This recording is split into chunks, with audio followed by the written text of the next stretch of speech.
Assalamualaikum warahmatullahi wabarakatuh. Selamat siang adik-adikku semua. Pada pertemuan kali ini, khususnya dalam pembuatan video, kita akan gabung antara lokal B jurusan Ahwal al-Syakhsiyah dengan lokal C jurusan Pendidikan Agama Islam.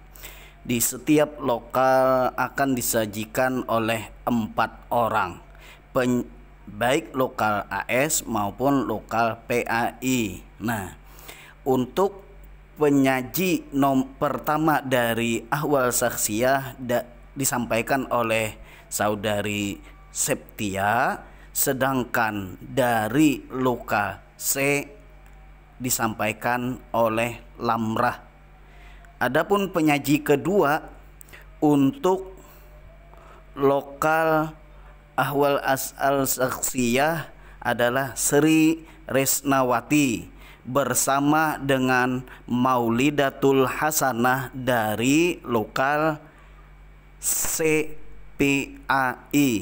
Sedangkan penyaji ketiga untuk lokal Ahwal al-Syakhsiyah disampaikan oleh Miratun Nikmah bersama dengan Nor Anissa dari lokal CPAI. Pemateri terakhir dari lokal Ahwal al-Syakhsiyah atau hukum keluarga Islam disampaikan oleh Nida Munirah bersama dengan saudari Nur Liana, perwakilan dari lokal C jurusan Pendidikan Agama Islam. Mari kita saksikan penjelasan dari kawan-kawan terkait kalimat dan polanya. Jangan lupa baca sholawat sallallahu ala Muhammad, sallallahu ala Muhammad, sallallahu ala Muhammad. Moga kita bisa memahaminya. Selamat menyaksikan. Unsur-unsur kalimat. Suatu kalimat terdiri atas beberapa unsur pembentuk kalimat. Kalimat sendiri setidaknya terdiri atas unsur subjek dan predikat. Berikut adalah penjabaran mengenai unsur-unsur pembentuk kalimat. A. Subjek. Subjek adalah kata benda dalam sebuah kalimat yang dapat berupa nama orang, hewan, benda, sapaan, dan lain-lain. Contoh, Gina adalah teman kami. Ayah kami sedang lomba memancing.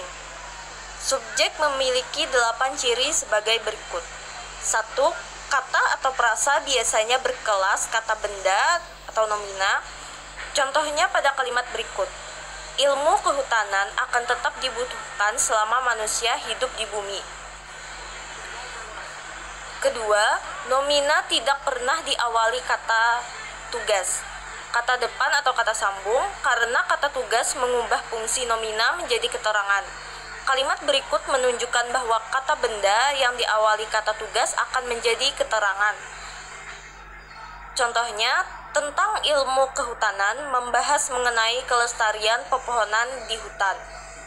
3. Ada kata petunjuk artikel ini atau itu. Contohnya adalah suara ini dikenal sebagai suara burung yang paling terancam punah di Taman Nasional Gunung Gede, Pangrango.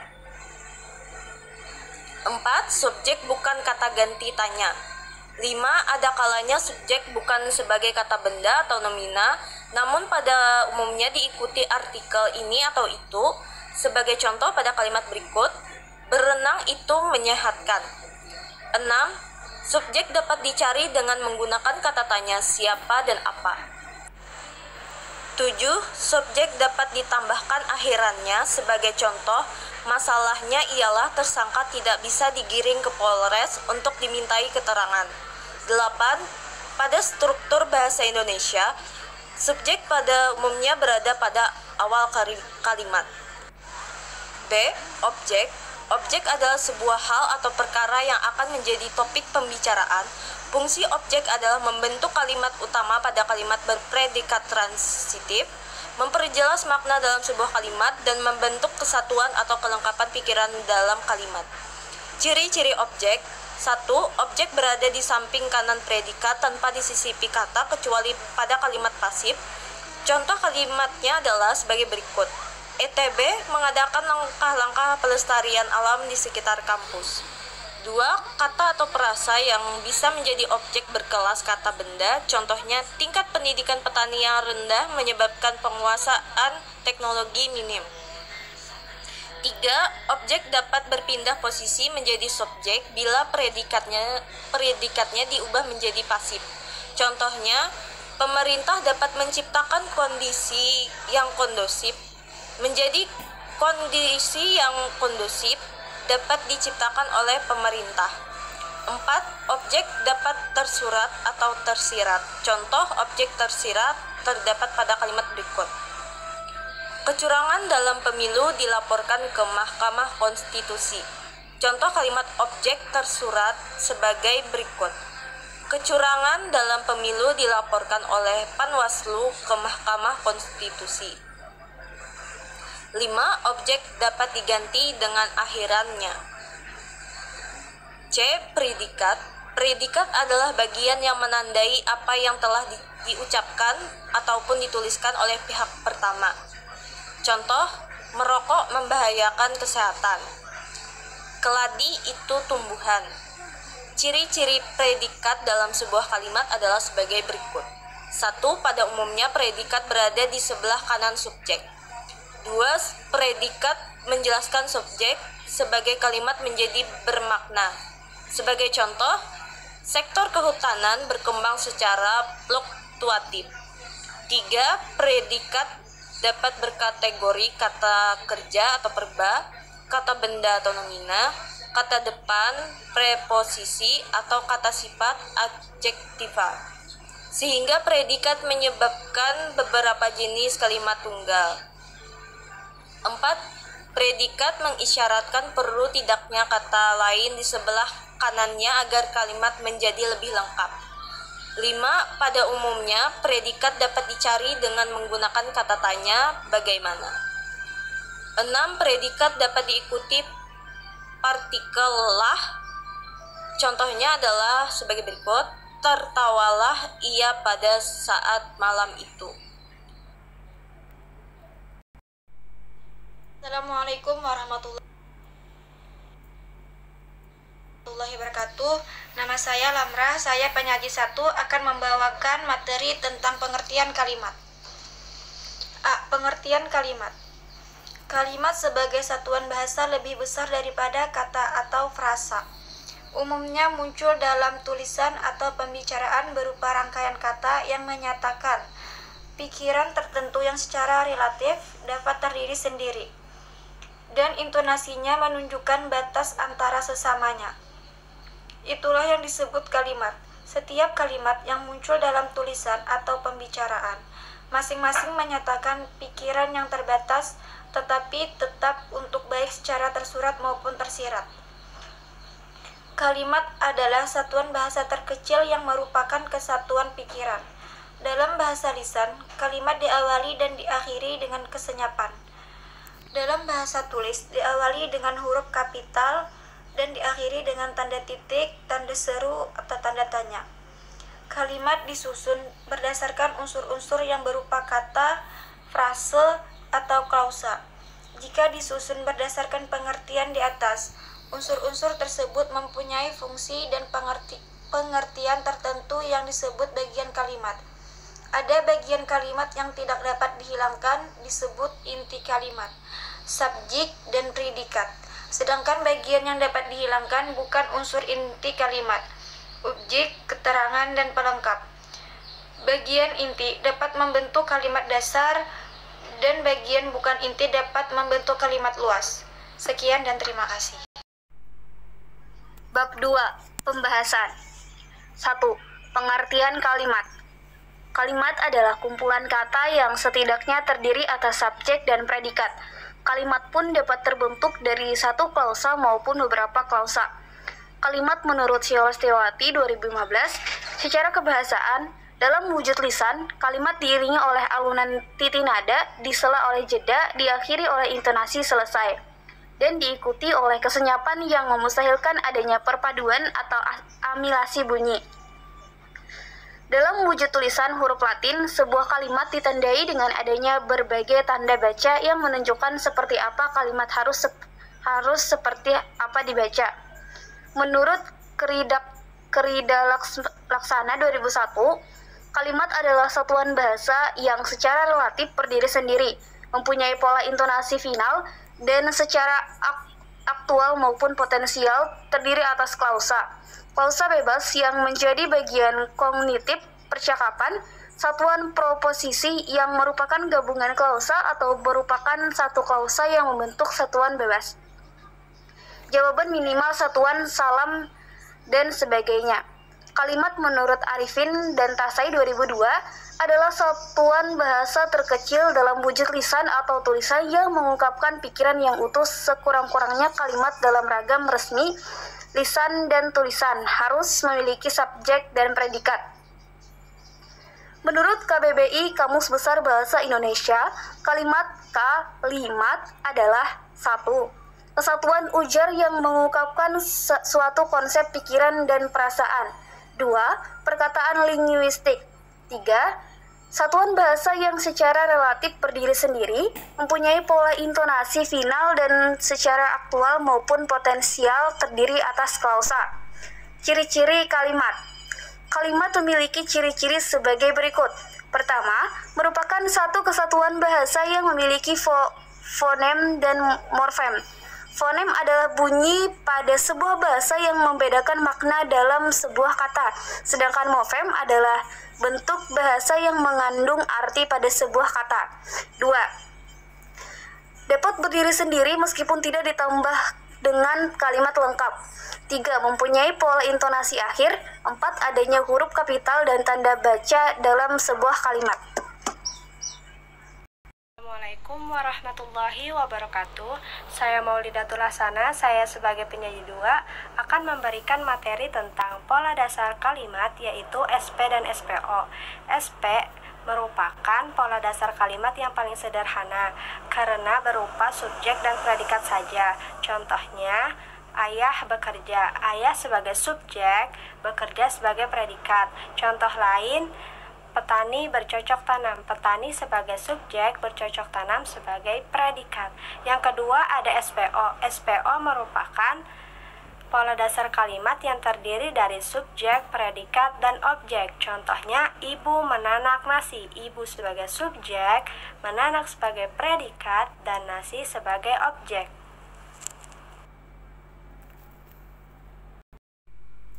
C. Intonasi netral. Syarat-syarat inti kalimat yaitu terdiri dari 3 suku kata, B. Berpola SPO, C. Intonasi netral. Contoh, adik saya yang paling bungsu sedang mempelajari bahasa Mandarin.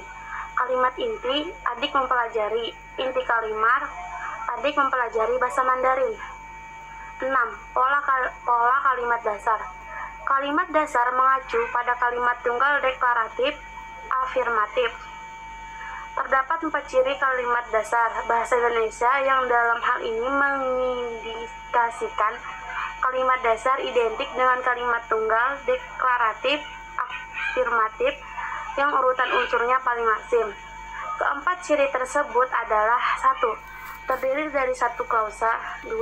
Unsur-unsurnya lengkap, 3. Susunan unsurnya menurut aturan yang paling umum, 4. Tidak mengandung pertanyaan atau pengingkaran. Kalimat tunggal adalah 1.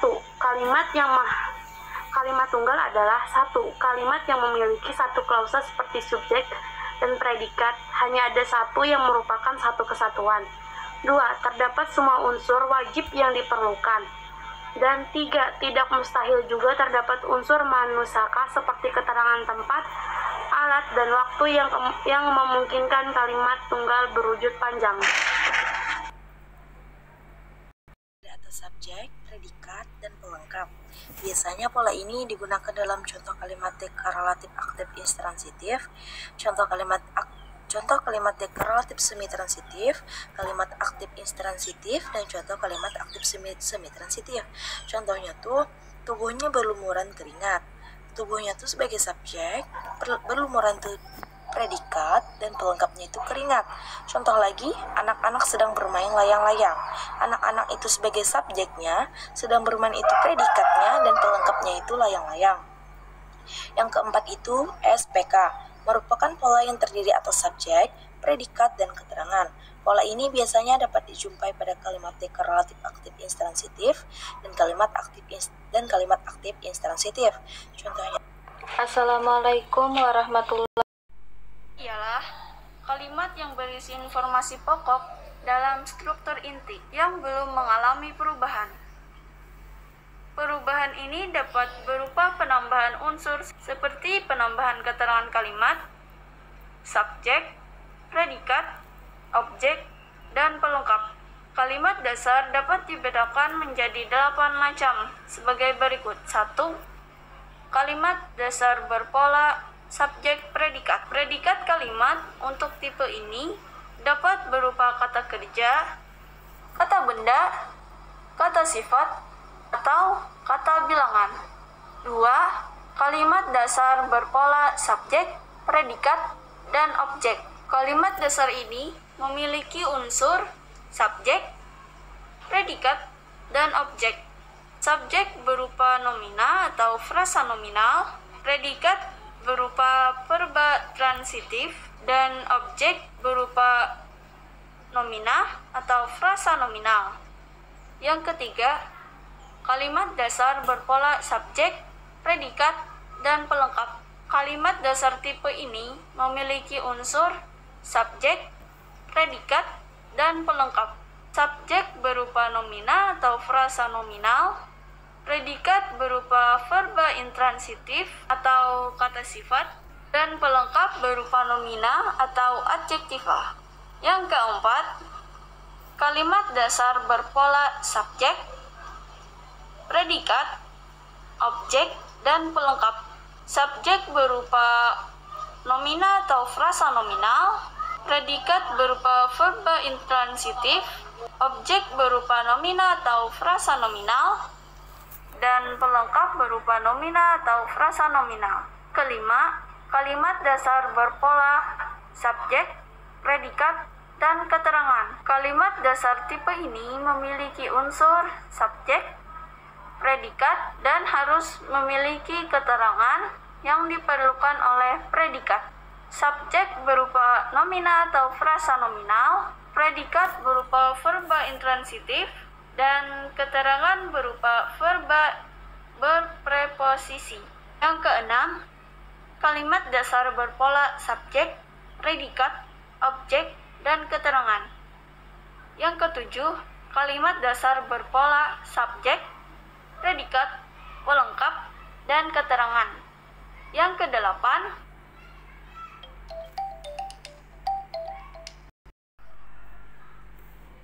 pola dasar kalimat. Nama saya Nurliana, saya penyaji 4 akan membawakan materi tentang pola dasar kalimat, yaitu SPU-PEL, SP-PELK, dan SPU-PELK. 6. Pola ini terdiri atas subjek, predikat, objek, dan pelengkap. Adapun contohnya adalah sebagai berikut. Bu membelikan adik pakaian baru. Subjek ibu, predikat membelikan, objek adik, pelengkap pakaian baru. Adik membelikan kucingnya makanan kucing. Subjek adik, predikat membelikan, objek kucingnya. Pel makanan kucing. 7. SP-PELK adalah pola yang terdiri atas subjek, predikat, pelengkap, dan keterangan. Contoh, tubuhnya berlumuran keringat karena bekerja keras seharian. Subjek tubuhnya, predikat berlumuran, pelengkap keringat, keterangan karena bekerja keras seharian. Anak bermain bola di tanah lapang. Subjek anak-anak, predikat bermain, pelengkap bola, keterangan di tanah lapang. 8. SPOPLK merupakan pola kalimat yang paling kompleks dan lengkap karena semua unsur kalimat terkandung di dalamnya. Contoh, ibu membelikan adik sepatu baru pada hari Minggu kemarin. Subjek ibu, predikat membelikan, objek adik, pelengkap sepatu baru. Keterangan pada hari Minggu kemarin. Adik membelikan kucingnya makan kucing dengan uang sakunya sendiri. Subjek adik, predikat membelikan, objek kucingnya, pelengkap makanan kucing, keterangan dengan uang sakunya sendiri. Demikian sajian dari kawan-kawan baik dari lokal B Ahwal Al-Syakhsiyah maupun lokal C jurusan Pendidikan Agama Islam. Season selanjutnya adalah tanya jawab. Kawan-kawan dipersilahkan untuk bertanya via YouTube Sahrani As.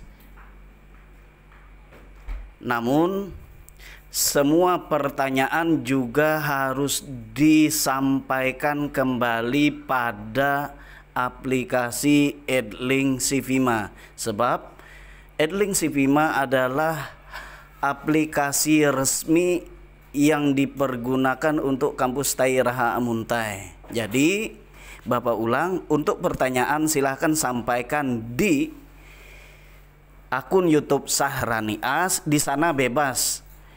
Lokal C boleh bertanya ke lokal B juga boleh nanya ke lokal C. Yang berhak menjawab semua peserta. Jadi tidak mesti harus pemateri yang bertanya. Namun pertanyaan yang disampaikan ulang via aplikasi Edlink Sivima harus dijawab oleh penyaji. Pertanyaan yang disampaikan meski sudah disampaikan di YouTube, tapi disampaikan ulang di Edlink Sivima. Yang di Edlink Sivima itu yang harus jawab adalah penyaji materinya. Ya, mungkin sampai di sini arahan Bapak. Kita lanjutkan ke session diskusi. Salah hilap mohon maaf. Wassalamualaikum warahmatullahi wabarakatuh.